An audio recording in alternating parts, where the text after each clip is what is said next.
E aí, nação tricolor, fala família Tricolaço FC, sejam muito bem-vindos aqui a mais um vídeo do canal, Felipe Sandri na área.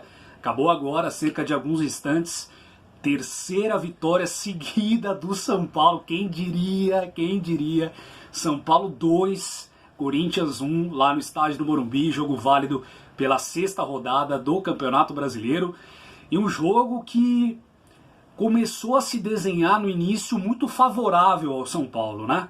Primeiro com aquele gol do Hernanes, um golaço de falta, uma falha clamorosa do goleiro do Corinthians, do Cássio, o goleiro que muitos dizem que cresce em clássico, né, e tudo mais, e acabou engolindo um peruzaço, e o Hernanes, o profeta, mais uma vez deixando a marca dele, fazendo o que dele se espera, o que nós torcedores sabemos que ele pode oferecer se ele tiver o físico em dia, que é fazer gols, que é decidir jogos, que é contribuir para vitórias do São Paulo.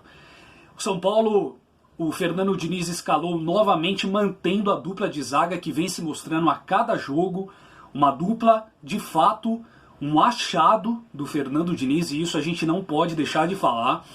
Eu mantenho aqui todas as minhas críticas ao trabalho do Fernando Diniz, não é porque o São Paulo vem numa sequência muito positiva que eu vou deixar de fazer e deixar de pensar dessa maneira, mas o que é fato e notório a gente tem que falar. O Fernando Diniz, de verdade, descobriu uma nova dupla aí que está dando resultado. Cada vez, cada jogo que o São Paulo vai vencendo, essa dupla vai se consolidando, vai ganhando mais motivação, mais segurança e vai conseguindo melhorar sua performance em campo. Então ele manteve Léo e Diego Costa. Para mim, o Diego Costa anulou o Jô de uma maneira assim, botou ele no bolso de forma categórica, tanto que no segundo tempo o Jô até provocou, começou a chamar ele de moleque, xingar, tentar na malícia, na experiência ali, desestabilizar o Diego Costa, mas ele não caiu na pilha, continuou jogando, parece um veterano jogando. Olha que achado esse menino, viu? Diego Costa, muito bem, para mim, um dos melhores do São Paulo em campo, disparado. E manteve essa dupla, como eu disse, Igor Vinícius na direita, e aí colocou Lisieiro na esquerda, como eu já estava imaginando, mas não achava que ele ia fazer isso. Lisieiro começou até bem, falhou no gol de empate do Ramiro, uma das únicas chances que o Corinthians teve na primeira etapa. A falha ali, tanto da marcação ali, né, da sobra ali nas costas do Lisieiro, a bola foi dada, quanto do Thiago Volpi também, uma bola defensável, e ele acabou falhando. Mas um jogo fraco tecnicamente, né, no sentido amplo aí da coisa. O calor prejudica demais. Esse horário das 11 da manhã é um horário bom para nós torcedores assistirmos, mas para quem está dentro de campo realmente é muito complicado, ainda mais nessa lua, né, 1 da tarde, aquela lua na cabeça dos jogadores, quase 30 graus batendo no termômetro lá no Morumbi. Mas aí do meio para frente, o São Paulo, o Fernando Diniz colocou um time interessante. Né, ele colocou Tietê como esse cabeça ali de área, né, como esse primeiro volante. Hernanes, Gabriel Sara manteve, eu não colocaria Gabriel Sara, mas um jogo ruim dele, mas foi mantido na equipe titular. E aí na frente, Luciano conseguiu jogar, conseguiu estar apto a jogar, Pablo e Paulinho Boia entrando no lugar do Vitor Bueno. Essa foi a equipe do São Paulo que começou o jogo. E o São Paulo dominou o primeiro tempo. O Corinthians não conseguia tocar na bola. O Corinthians tem uma deficiência muito grande de termos táticos. Você vê que é um time perdido em campo. E o São Paulo soube aproveitar no começo com aquele gol, só que não conseguia de novo martelar para fazer o segundo e fechar caixão, digamos assim. E aí deu essa bobeira ali, o Corinthians acabou empatando, e o jogo que estava controlado nas mãos do São Paulo começou a ficar complicado, porque 1-1, aquele calor, o organismo dos jogadores não responde da maneira que você esperava, que é adequada, que eles estão acostumados. E aí na segunda etapa algumas modificações, eis que entra Brenner, e o menino Brenner faz o terceiro gol dele em clássico. Ele gosta de fazer gol contra o Corinthians também, e dá a vitória ali nos acréscimos praticamente para o São Paulo.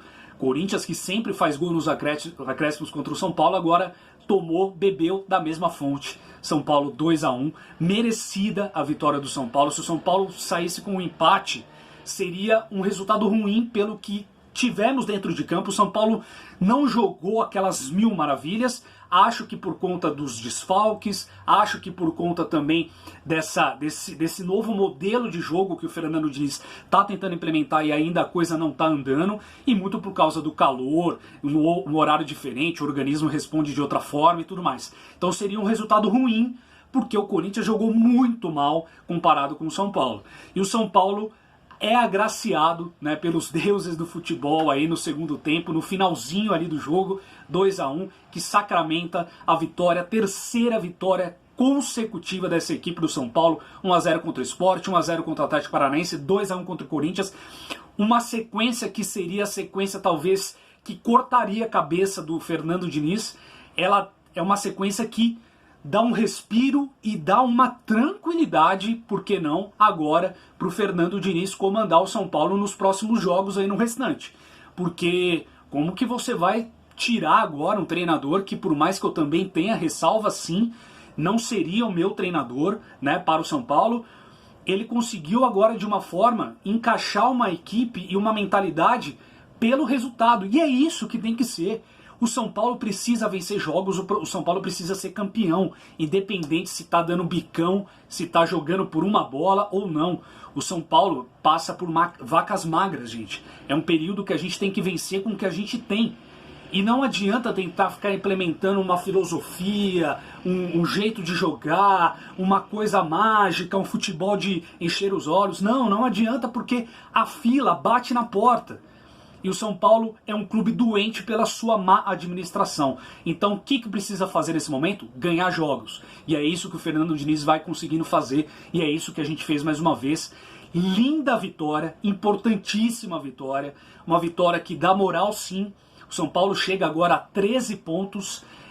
Vice-líder, tá a 2 do Internacional. São 6 jogos, o São Paulo tem um jogo a menos ainda para cobrir, né, daquele jogo lá contra o Goiás, que não aconteceu, pelos jogadores do Goiás ter dado, né, positivo para a Covid-19. Agora o São Paulo tem mais tranquilidade, mais segurança de que o caminho é esse. O Fernando Diniz achou um caminho alternativo. E tomara que esse caminho seja bem trilhado, como parece que está sendo. Eu acho que, olha, para mim, uma das grandes partidas aí do Diego Costa.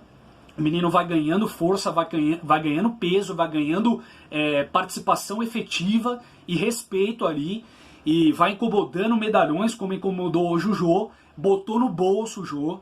Então eu acho que é uma vitória pra gente comemorar muito.